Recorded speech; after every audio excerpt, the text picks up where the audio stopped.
Let's start today's session. So today I thought to start with the अनेक शब्दों के लिए एक शब्द which we just used to know कि like one word answer कि it will be like a group of words and instead of that you need to write it one word. तो here I just start as you know कि जैसे कि बड़े भाई, तो बड़े भाई को आप क्या कहते हैं, उसके लिए भी बड़ा भाई लिखने की जगह instead of that you can write it one word.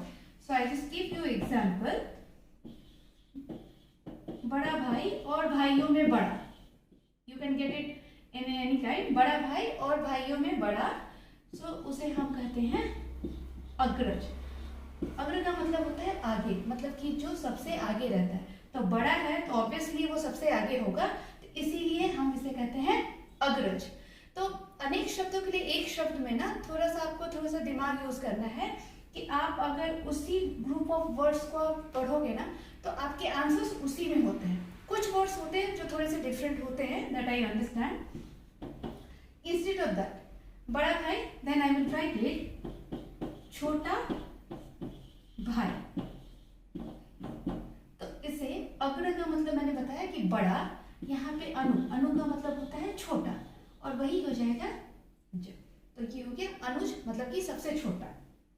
Next जैसे मांस खाने वाला, मतलब कि those who eat non veg, those who are non vegetarian. तो जैसे कि मांस मैंने लिखा यहाँ पे, तो ये हो गया आपका मांस और हारी मैं यहाँ पे लिखूंगी.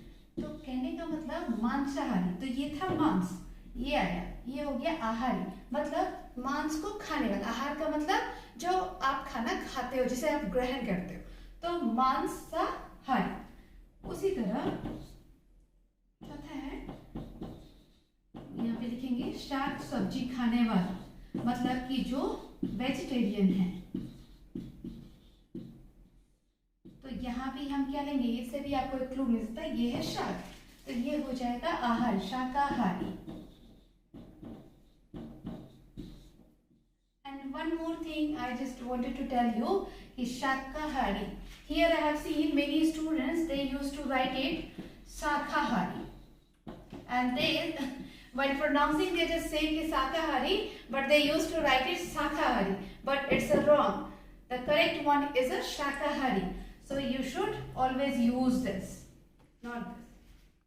Then दूर तक सोचने वाला, मतलब कि जिसकी थिंकिंग बहुत ही ब्रॉड वे में है, काफी दूर तक जाती है. तो लिखेंगे दूर की सोचने वाला.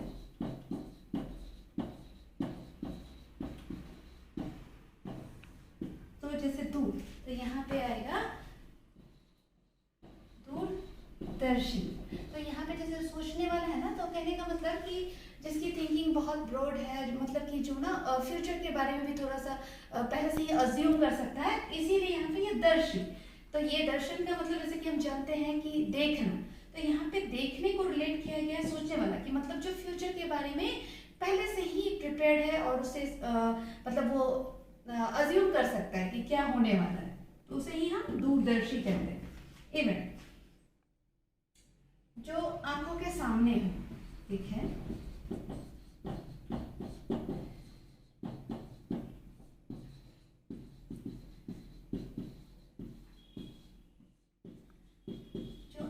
सामने हो, मतलब कि जो in front of your eyes.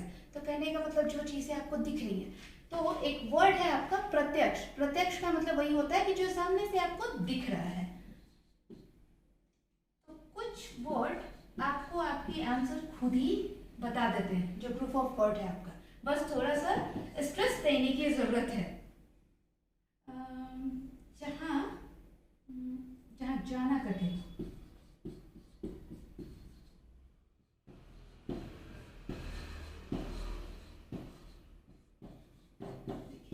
जाना कठिन हो, तो जैसे कि कठिन हो जहां जाना, ये हो गया दुर्गम.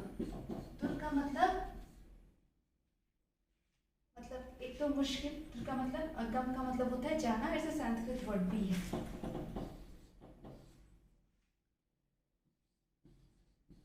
जिसका एक दूसरा मैं देती हूँ, जिसका आकार 9,